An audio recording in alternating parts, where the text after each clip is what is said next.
Pinocchio's story.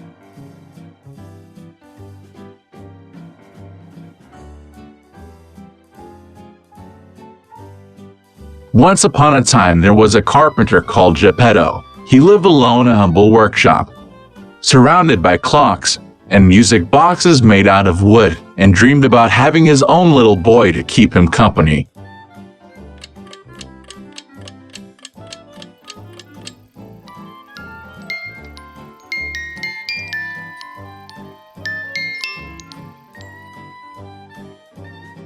Once evening, when he was feeling very lonely, he decided to carve a puppet out of wood. Geppetto was such a fine carver that when he was finished, the puppet almost looked real. "I'll call you Pinocchio," he said. "Oh, how I wish you were a real boy." And then tired Geppetto went to bed.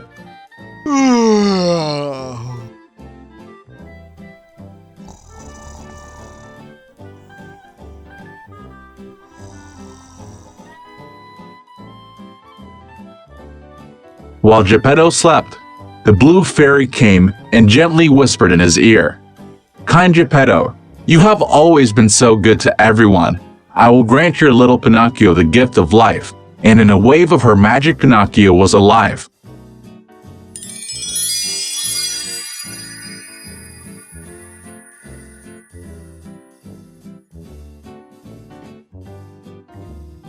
"Look at me. I can talk. I can walk. And I can dance, too," said Pinocchio excitedly. Geppetto woke up from all the noise, and much to his great surprise, he found that his wish had come true. "My little wooden boy, you are alive?" And they started to dance happily around the room together.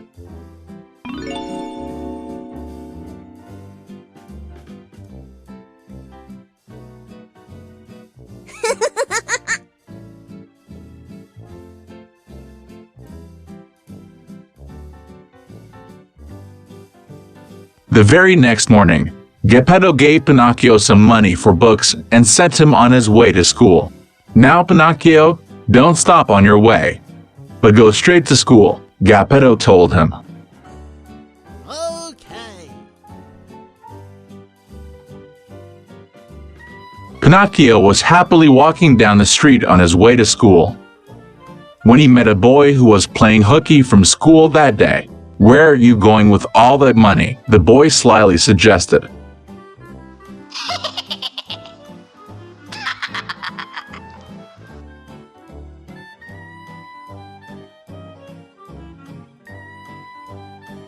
Suddenly, a little talking cricket jumped up on Pinocchio's shoulder and whispered in his ear, "Don't do it, Pinocchio.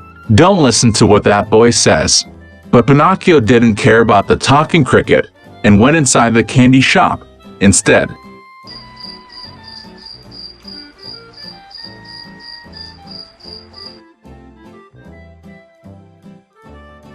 "Did you get all that money just for candies?" the lady in the store asked Pinocchio. "Oh yes, my father wanted me to buy them." All of a sudden, Pinocchio's little nose started to grow longer.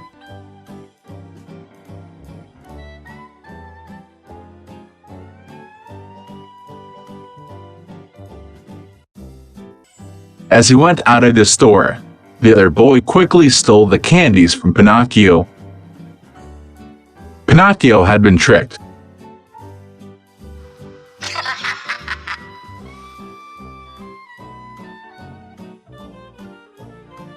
The talking cricket saw Pinocchio now had less money than he had before, so he asked, "What happened to the money, Pinocchio?"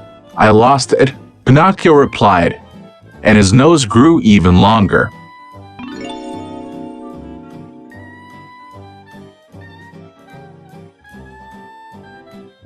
Pinocchio went on his way again and met a fox and a cat who said to him, "We bet you want to go to puppet show. We have this ticket that will cost you just 5 coins. Pinocchio thought that sounded like a great idea, and he decided to go. "I have 5 coins here that my father told me to spend on some amusement." And there, his nose grew again.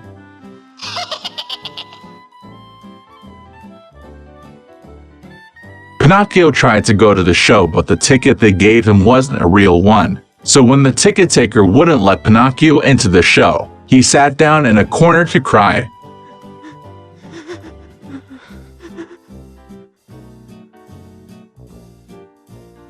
A strange, large man with a long black beard found Pinocchio crying.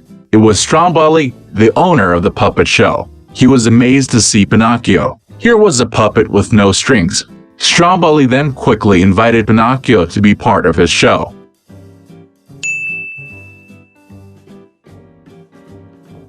Pinocchio went on stage, and he danced, and skipped, and sang while Stromboli acted with the other puppets. The audience loved Pinocchio, and they clapped enthusiastically for him, keeping time with the music.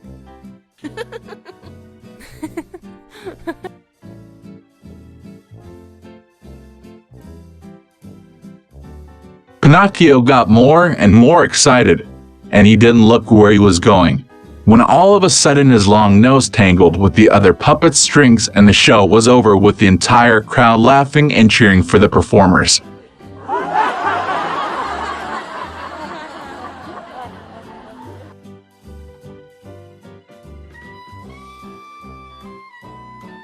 Pinocchio was tired from all that performing. He missed Geppetto and told Stromboli that he wanted to go back home. But Stromboli had a different idea. He grabbed Pinocchio and him into a cage. "You are mine now," Stromboli announced.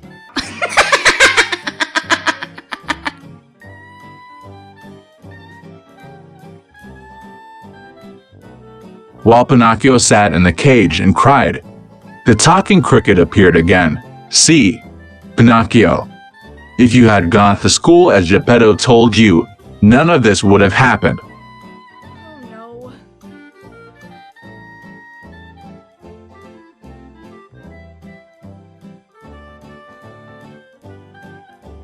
But the cricket took pity on Pinocchio and decided that he deserved a second chance. He scurried off to Geppetto's house and told him all that had happened, and that Pinocchio now needed his help. And Geppetto hurried to the puppet show, where he found Pinocchio and rescued him from Stromboli's cage.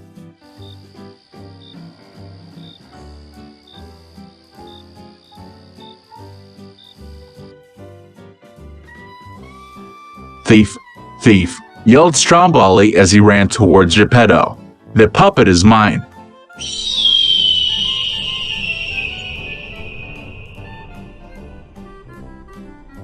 Pinocchio taught fast, and he tripped Stromboli, who fell headfirst into a box of puppets.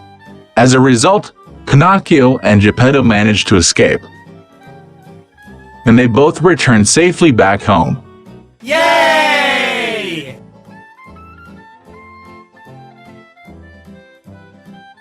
"Oh, Pinocchio, look at your nose. That is what happens to little boys who tell lies."